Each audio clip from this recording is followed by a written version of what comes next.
So, mayroon tayong 10 pirasong chicken breast. For more than 100 children ang ating papakainin. So, yan. Ginawa natin strip.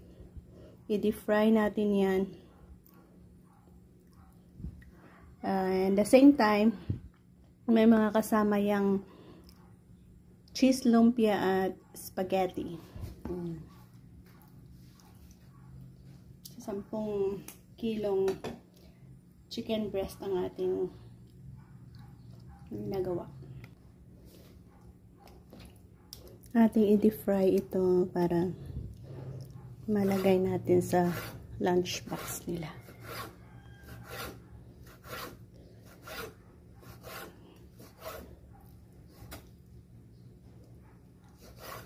Yan.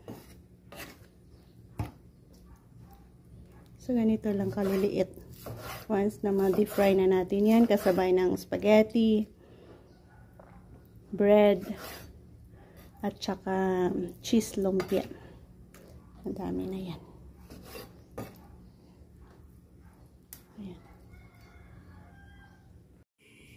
Gagawa tayo ng butter para sa ating fried chicken. Tantiyahin lang natin.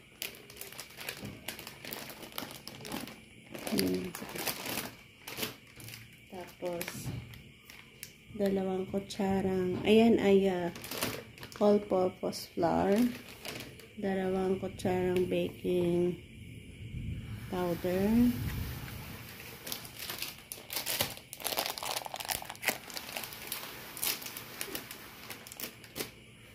Kalahating kilo ng all-purpose flour natin yan.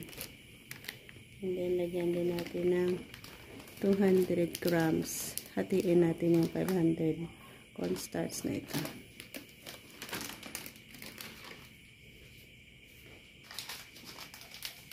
Konting asin.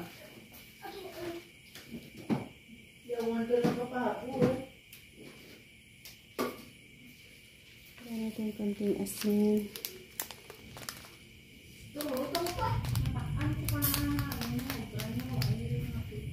Lagyan natin yung magic sarap isa. Tapos itlog. Itlog na 4.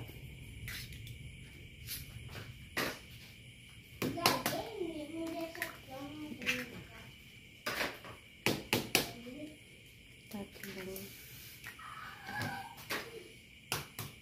4. Ayan.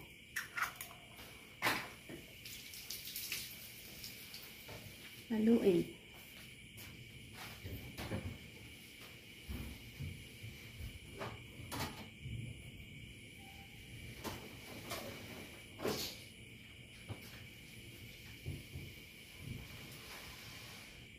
Haluin lang natin ito at lagyan natin ng tubig. Hanggang sa makagawa tayo ng perfect batter niya. Ganyan itong mixture ang ating gusto. Kakapit na yan sa ating chicken.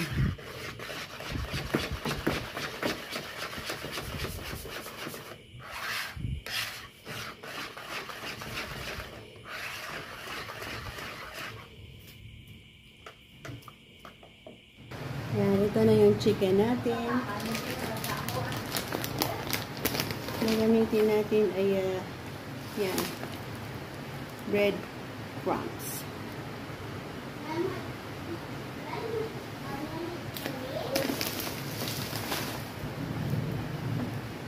Lagyan natin ng base. Tapos, so yan, at ang ating butter. Tapos yung dipping natin doon.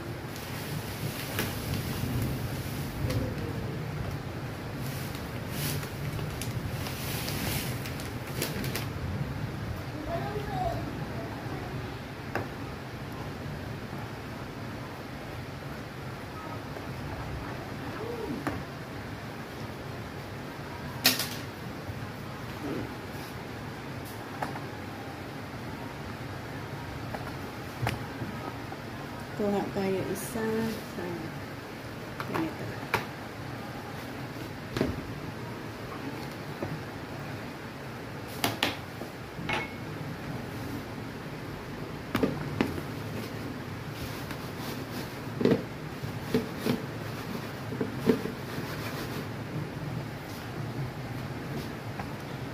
tayo dito.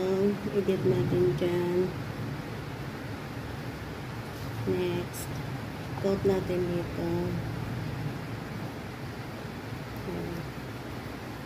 And i-arrange natin. Para bukas, ready to fry na tayo. Same process lang yun lahat.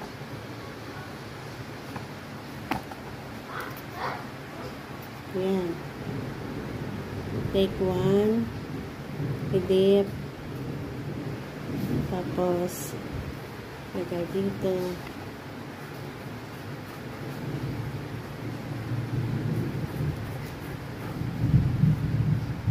At, lagay dito. Ganyan na. So, ito na guys, ang ating kabuang lagyan ng breading. Next, ang gagawin natin dyan ay prituhin natin. So, meron tayong dalawang malalaki Tupperware na chicken fillet na kailangan natin i-fry. Pwede na natin isa-isang iprituhin ito.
Yan, besides sa ating chicken fillet fried, meron din tayong lumpiang, cheese lumpia ito guys.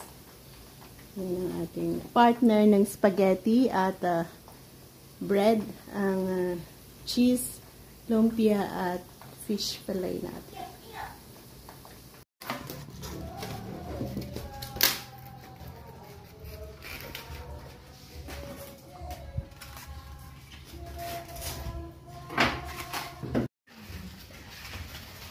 Cheese lumpia, chicken nuggets, spaghetti. So, yan ang setup ng ating merienda. Birthday boy.